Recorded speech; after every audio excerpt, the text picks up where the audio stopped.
Salut à tous les collègues, ici on a Mich Mich et juste à côté on a le gros bébé de José, le poids lourd. Donc camping-car sur lequel il va y avoir beaucoup de travaux. Donc c'est pour cela qu'à travers cette vidéo, je vais vous montrer et vous expliquer en fait tout ce qu'on va faire.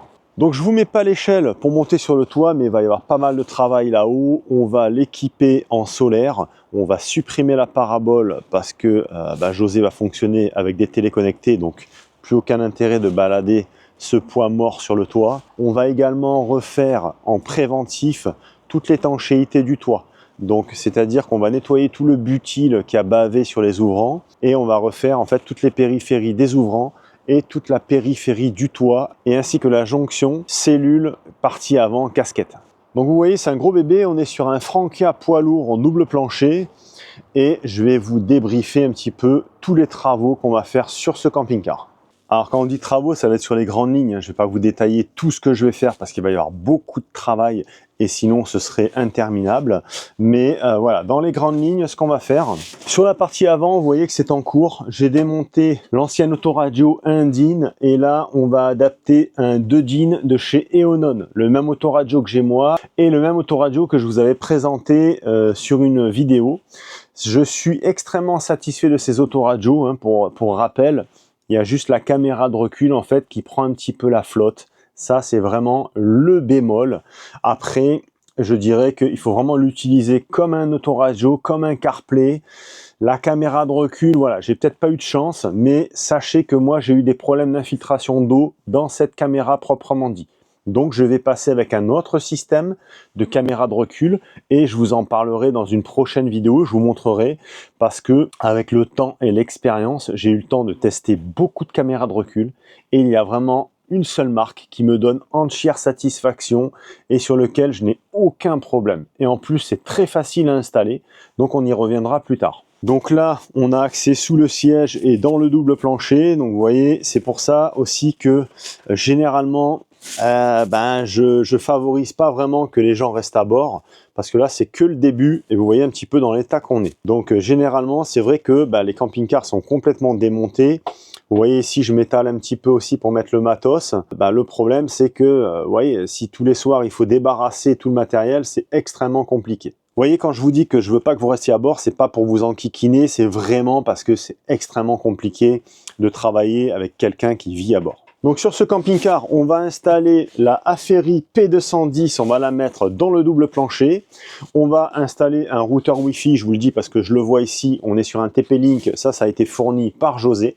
On va également installer une petite caméra de surveillance Reolink parce que José, comme moi, en fait, il a des animaux à bord et il veut pouvoir avoir l'œil sur ces animaux lorsqu'il quitte le véhicule.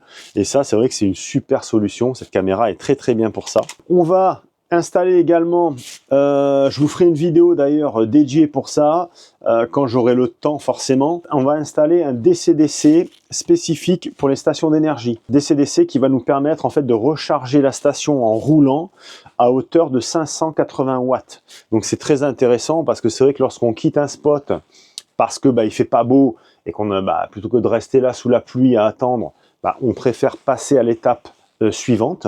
L'avantage, c'est que en roulant, on va recharger à hauteur de 580 watts cette station. Et ça, c'est vraiment tip top. On va également installer un MPPT en 7515 Smart Solar. Ça va être pour la batterie cellule.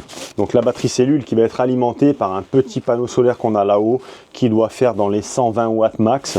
Mais l'avantage, c'est que déjà en remplaçant par un MPPT, on va avoir des performances qui vont être nettement supérieures puisque actuellement, on a un PWM, ancienne génération pour ceux qui ne connaissent pas, et régulateur solaire qui bride un petit peu les puissances d'entrée en termes de rechargement. Ici, on a accès à la soute à batterie. Donc soute à batterie qui comprend deux batteries plomb, je pense. Ouais, on est sur de la GM. Donc on va virer ces batteries. On va refaire un coup de propre aussi sur tout le système de câblage. Là, le câblage qu'on voit et qui part comme ça sur la gauche, ça c'était le câblage de la pile EFOI. donc la pile à combustible qui a été démontée. Et à l'intérieur de cette soute, on va mettre une batterie 280 ampères-heure en lithium LiFePO 4 et ainsi on va être top. Alors j'essaie de rien oublier, mais je vous avoue qu'il y a tellement de travail à faire sur ce CC que je pense que je vais en oublier en chemin. Donc on va changer ce frigo qui, comme la plupart des frigos trimixtes, fonctionne pas bien et ne donne pas entière satisfaction à mon abonné. Donc on va virer ce frigo et on va passer avec un frigo de maison, un frigo 220 volts à compression, et ainsi on a du froid comme à la maison et on a un congélateur comme à la maison. C'est testé, validé, approuvé. Moi j'ai testé ça en pleine canicule. Là on a des glaces et là on a du rosé au frais. C'est impeccable. Certains vont me dire comment alimenter un frigo de maison. Il y a deux solutions. C'est soit on passe par une station d'énergie, mais c'est vrai qu'on a une consommation du convertisseur intégré qui est relativement importante. Donc c'est vrai que si on laisse cette machine allumée H24, l'autonomie va descendre beaucoup plus vite que la normale. Alors le seul moyen pour pallier à ça, déjà c'est d'avoir une bonne station d'énergie comme la Ferry. Pourquoi? Parce que vous avez l'application mobile qui vous permet de piloter à distance le convertisseur, l'allumer ou l'éteindre et piloter également toutes les prises qui sont en façade. Beaucoup de stations ont des applications mobiles. Par contre, c'est vrai que sur toutes celles que j'ai testées, la seule, encore une fois, qui me donne entière satisfaction, c'est la marque Ferry. Parce que il n'y a pas de déconnexion en termes d'application, c'est tout le temps instantané. Alors moi j'ai peut-être pas eu de chance avec les autres marques, mais c'est vrai que des fois j'avais des déconnexions, il fallait repartir à la machine, appairer en fait le smartphone avec la machine, ça peut être quand même un peu contraignant certaines fois. Là, on n'a absolument aucun problème, ça reste appairé en permanence, la connectivité se fait rapidement et donc pour ça, je préconise en fait les Ferry P210, P280, quoique à ce jour, si vous devez investir dans une machine, je vous conseille fortement la P280. La P210 est une excellente machine, mais qui offre moins de possibilités, en termes d'extension de batterie notamment. Et pour alimenter ce frigo, j'ai commandé un petit convertisseur de courant. Je ferai la même modification dans mon camping-car plus tard quand j'aurai le temps. Et je vous ferai un tuto pour ça et je vous montrerai ce petit convertisseur. Pourquoi j'ai choisi ce convertisseur Victron ? Tout simplement parce que là, consommation à vide, 30 watts. Si votre frigo est arrêté pendant 10 heures, on extrapole, on part très loin, mais s'il est arrêté pendant 10 heures, elle va continuer à consommer 30 watts, consommation à vide. Donc en 10 heures, vous avez bouffé 300 watts ou 300 watts-heure sur la capacité de 2048. Comme ça vous parle un petit peu plus. Vous passez de 2048 à 1700. Vous avez perdu 300 Wh. Puisque malheureusement, dans les stations d'énergie, on n'a pas encore de convertisseur intégré disposant d'un mode éco. Le convertisseur que je vais mettre pour ce petit frigo, c'est un tout petit convertisseur, c'est le 250 VA de chez Victron. Je vous mets le lien en description pour ceux qui sont intéressés, je vous mets quelques liens en bas. Ce petit convertisseur, il a l'avantage d'être très petit, très compact, silencieux parce qu'il est démuni de ventilateur. Il est pas cher, on est dans les 90 € et le gros avantage de ce convertisseur, lorsqu'il est en mode éco, c'est-à-dire dès que l'appareil, donc en l'occurrence pour nous, le réfrigérateur va arrêter le compresseur parce qu'il a atteint sa température de froid, lui va se mettre en économique. Et en économique, il va consommer 0,8 watts en instantané. Donc moins d'1 watt. C'est extrêmement peu, contrairement à la station d'énergie qui, elle, consommerait 30 watts. Donc je pense que le gain est extrêmement intéressant. D'autant plus que lorsqu'on a une station d'énergie qui alimente la globalité du camping-car, en fait la batterie cellule est extrêmement peu sollicitée. Elle va servir essentiellement pour l'éclairage, la pompe à eau, la ventilation du trou-mât, et puis c'est tout. L'avantage de faire ce système-là, c'est comme si on prenait un réfrigérateur de maison et qu'on faisait une conversion en 12 volts, tout simplement. On prend l'alimentation 220, on rentre dans le convertisseur et on repart à la batterie cellule en 12 volts. Ainsi, il va être alimenté en 220, on est sur du pur sinus, et ce petit convertisseur sera dédié uniquement au réfrigérateur. La différence par rapport à un frigo trimixte, c'est que déjà c'est beaucoup plus économique, et puis si on voudrait passer par un frigo à compression 12 volts, je vous laisse aller regarder les prix sur internet, vous allez tomber par terre. Là, on venait sur un coût de revient matériel de 300 €. Allez, on extrapole un petit peu. Le frigo, je crois qu'on est à 210, il a un petit peu augmenté ces derniers temps. C'est le Listo RDL 130 de chez Boulanger qui a les dimensions quasiment idéales pour lui. Et le convertisseur, 90 €. Voilà, donc on est sur un achat produit de 300 € et on a la même fonction en fait que les réfrigérateurs compression que vous allez trouver chez le concessionnaire, qui fonctionne en 12 volts, mais qui coûte un bras, voire plus. Ici dans la chambre, bon là j'ai mis tous les coussins en fait qui étaient dans le salon. Vous voyez, encore une fois, si vous devez dormir à l'intérieur de votre camping-car, vous voyez un peu le bordel, hein. Là les coussins sont sur le lit. Alors c'est vrai que pour certains petits projets, ça peut le faire. Pour des projets importants comme celui de José, ce serait tout simplement impossible. Là, on va virer cette grosse télé Alden. On vire tout et José va passer avec une télé connectée dans son camping-car. Et ça, c'est vraiment tip top. Moi, je pense que j'y passerai peut-être un jour, hein. Là, je suis avec l'Amazon Stick, mais je vous avouerai que je n'ai pas encore trouvé de solution gratuite pour avoir toutes les chaînes télévisées. Donc, je suis en train de gruger le système. Si vraiment je ne trouve pas, je pense que je partirai aussi avec une télé connectée. Autre petit travaux d'entretien dans la douche, c'est pas grand-chose, mais on va aussi reprendre ce joint. Voilà. Vous voyez ce joint là qui est en train de pourrir. Bon, je pense que c'est du joint de mauvaise qualité qui a été installé. Donc je vais mettre tout ça au propre et on va refaire un joint avec du Sika spécifique sanitaire. On ne met pas n'importe quel joint, hein. Quand on fait toutes les pièces humides comme une douche, c'est vraiment des joints spécifiques. On ne met pas du Sika qu'on a trouvé dans le fin fond du garage. Là, on va acheter une cartouche spécifique sanitaire. Ça peut paraître bête pour certains ce que je vous dis là, mais c'est vrai qu'il y en a, ils ne savent pas.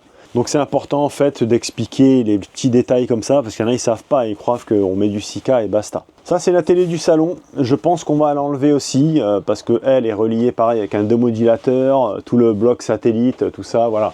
Donc là, ce qu'on va faire, on va également démonter tout ce système là et faire une mise au propre. On va virer tous les câbles qui servent à rien et on va mettre tout ça planqué derrière, et dans la mesure du possible, on va enlever le maximum de câbles qui potentiellement ne servent pas. Bon, chers amis, cette petite vidéo n'a pas grand intérêt pour tout le monde, mais ça peut être intéressant aussi de voir comment ça se passe quand on est en cours de travaux. Là c'est vraiment le tout début, encore une fois, quand vraiment je vais être dedans. Il va vraiment être désossé.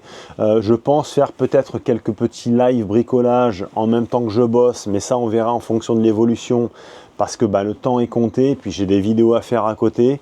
Et c'est vrai qu'en live, je ne peux pas trop me permettre de m'arrêter pour parler, sinon on n'avance pas forcément. Mais voilà, c'était pour vous donner dans les grandes lignes en fait ce qu'on va faire. Reprise totale de l'autonomie en fait de ce véhicule. Ça c'est vraiment la priorité absolue. Et après, optimiser au niveau des écrans télé, au niveau de l'autoradio. Et après, il y a pas mal de petites réparations que je dois regarder également. Comme par exemple le rétro qu'il faut refixer parce qu'il bouge un petit peu. Voilà, il y a pas mal de petites bricoles comme ça à faire. Donc c'était pour vous donner un petit peu des nouvelles. Voilà, donc les travaux camping-car sont repartis. Donc si toutefois vous voulez faire de l'optimisation sur votre camping-car, n'hésitez pas à m'envoyer un petit mail. Sachez qu'il y a une possibilité aussi de se déplacer à mi-chemin. Moi, je suis complètement dans le sud-est de la France, à côté de Fréjus. Et je vous donne un exemple de Bernard, à qui je vais certainement faire le camping-car. Bernard est, je sais plus, mais très très haut dans la France.